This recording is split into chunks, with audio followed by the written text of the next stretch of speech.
Here's another one that is like bad art. Hello, tiny painters. Today I want to walk you through one of my tiny journals and let you see kind of a story behind each of the paintings that is in here. Each one is painted live in front of my TikTok audience or my YouTube audience. I've switched back and forth between TikTok and YouTube, but these were all painted in front of a live group. This first one was inspired when I was watching Outlander, so I wanted to do the little bridge where the lovers meet. The Scottish landscape was just so beautiful and inspiring, so that was the first one that we made in this book.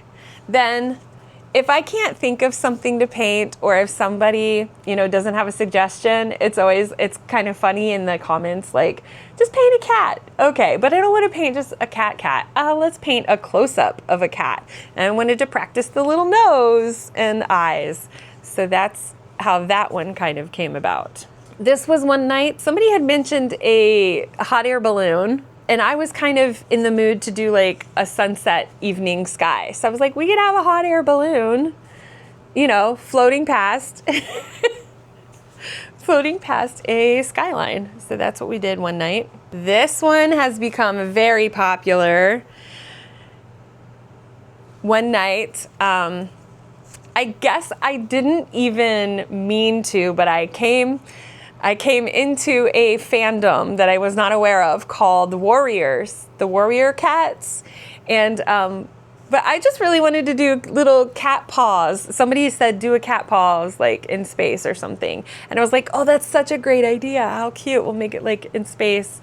And they're all like high-fiving or whatever. And then this one became popular, and I painted another one that's similar to this, that has like 1 million views on that. So that's kind of cool. Then one night, like I said, I do lots of cats.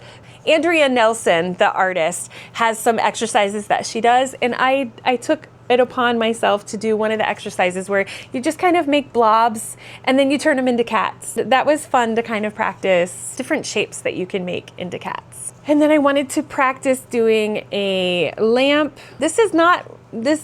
I would not say that this is a good painting. It's an okay painting, but I'm not really proud of this one, but it's in my journal, it's here. The next one, I think it was in springtime, and someone said do some chicks, just some little baby chicks. So we did little baby chicks, and that was fun, just kind of repeating the little pattern. This night, I just started putting some color on the paper, some red and some purple. And someone said it started to look like flowers. So I kind of turned it into like peony flowers. And someone said it needs a bee. So then we added a bee. And again, this is not one of my favorite paintings. I don't think it's that good. But it's part of my journey of like practicing. Sometimes you're just gonna make like bad art, and it's okay. Here's another one that is like bad art. We just started putting some blue on the paper, and we're like, okay, let's see where this goes, and let's make water. And I was like, well, maybe I'll practice some stones. So I put some stones on the one side, and then somebody came in the comments and was like, oh, do a frog on a lily pad there. And I was like, okay, sure. It did not turn out very good with the frog and the lily pad. But it was practice, and it was fun. And it's just in my book. Like, a lot of these are practices that if I really like what I ended up coming up with, then I can take it and make an actual original from that idea. Here's another one where we just did some space. Somebody was like, do some galaxy. So we did a little moon. It's always fun to paint the moon and the stars. And then I was mad at myself because my frog did not turn out as good from the couple nights before. So I was like, well, we'll practice frogs again. And we did a little bit better job with the frogs. This one's really cute here on the little corner. It turned out okay. Then the next night I was really on it again. I was like, okay, I planned this out, and we did a little wishing well. And then we added the cute little like clothing line, and I was really proud of this one. I love to make brick patterns. Then one night I was just not feeling it, but I was like, well, I'll make something with just a bunch of curves. And you can't really tell, but it's sort of like a woman's body and then like roots of like flowers. Cause I was just, I was in my feels during that time. So, and that's what I got out of it. And then somebody wanted the little sheep that you see in like Scotland and Ireland, those little sheep. I forget what they're called, but that was fun, painting a little field of sheep. And then this, I am really proud of this because I did the silhouette of the deer like freehanded. I was looking at a reference of like a deer, but I freehanded the shape of the deer, and I'm pretty proud that it actually looks like a deer. Sometimes you get started and it's a hot mess. And then I added a teeny tiny squirrel on the tree that the deer is looking at. I was pretty proud of myself with that. Oh, and this one, I'm proud of myself too because I wanted to practice doing ripples in water along with some stones.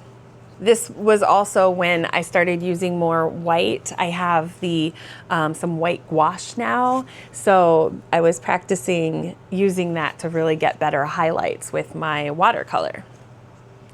And again, more white with the highlights and the white gel pen. This is another moon one with a cat in the moon. And this was fun. Somebody was having a baby and they wanted, I think they were like, a little cat in the moon, like, it would be cute. I'm like, okay. Oh, and this was funny. Somebody had the idea in the comments for a squirrel that stole somebody's Stanley.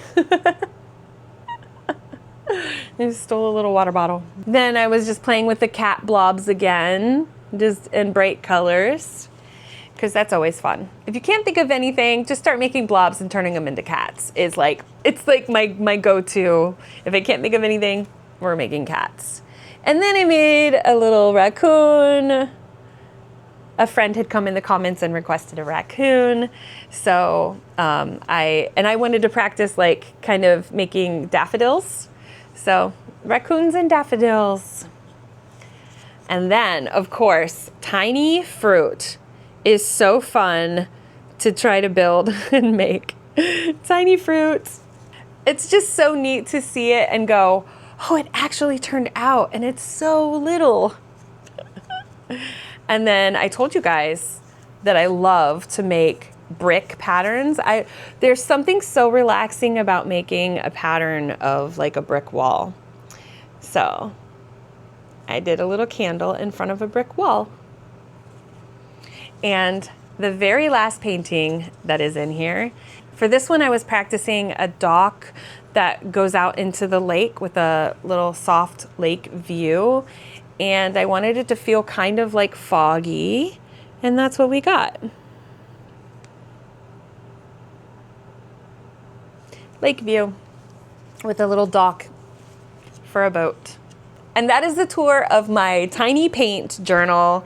If you liked watching and hearing the stories of what these paintings were, please comment which one was your favorite. Let me know if you enjoyed this. I have other ones that I could go through and show you as well, especially some of the ones at the beginning of my tiny art journey. A lot of bad paintings. You want to see the bad paintings? Let me know in the comments. And don't forget to subscribe, and I'll see you next time.